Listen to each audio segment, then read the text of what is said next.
Hello everybody, I'm Nerdy Guy. It's really dark so you can't see my face, there you go. So, it's Friday today, I have to record a video, so I stopped on my way to the store. And I'm recording this one, and I think it's about to start raining. You can see how dark the sky is. So this might be an issue.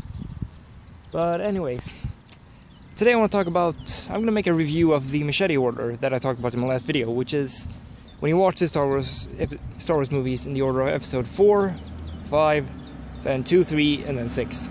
And the bus is passing me.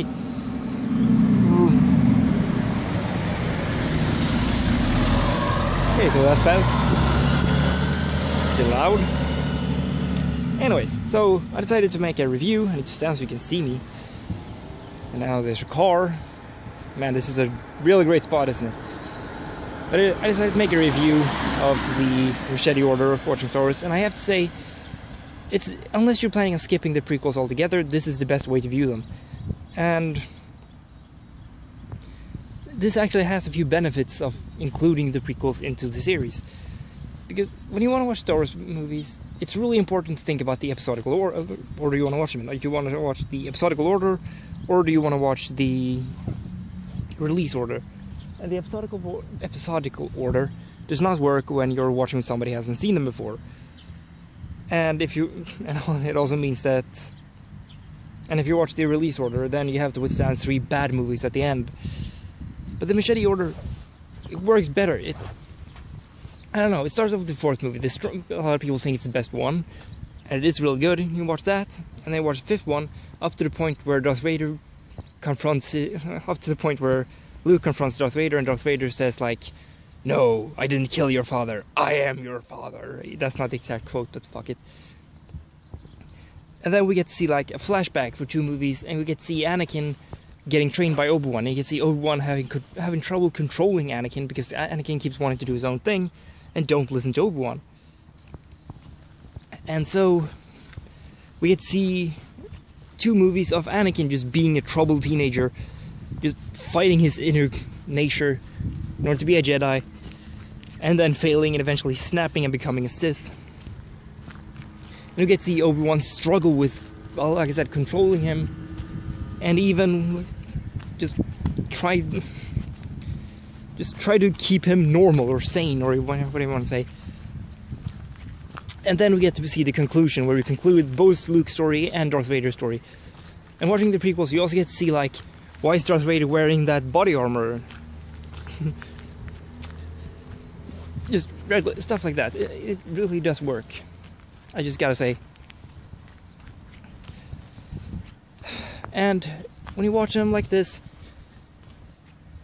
you notice a lot of things you wouldn't notice. For example, Yoda complains about how, in the 5th movie, Yoda complains about how Luke is too impatient and he can't train him. And you notice that the reason he is like that is because Anakin was really impatient when it came to training.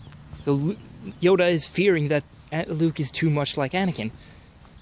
And as this guy pointed out, the way that Luke acts in the beginning of Star Wars Episode 6, where he wears black, he says, "Don't underestimate my power." He uses the Force choke that before we have only ever seen Darth Vader do. And we notice that, yeah, Luke is seriously turning into a Sith. And then the movie they work in this order really good. I mean, even Hayden Christensen's awful fucking acting doesn't seem so bad when you watch him like that.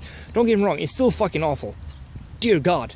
But it feels less awful. And you can just describe his awful acting to the awful character of Anakin. God, when he says the whole, like, "From my point of view, the Jedi are evil," I wanted to punch him right in his stupid Hayden Christensen face. And now there's a fucking train passing. Prime location for recording here, isn't it? There you go. I wanted to punch him straight in his fucking Hayden Christensen's stupid face. God. The whiny, awful acting of Hayden Christensen, it actually works to confirm the character as whiny and annoying. And eventually he just becomes crazy and turns into Darth Vader. And yeah, you know the story. You should know the story.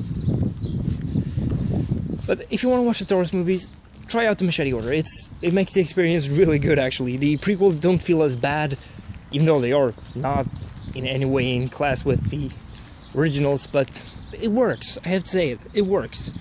So trust me, if you're gonna watch the Star Wars movies, try out the Machete Order at least once and see if you think it's good. Personally, I like them in that order.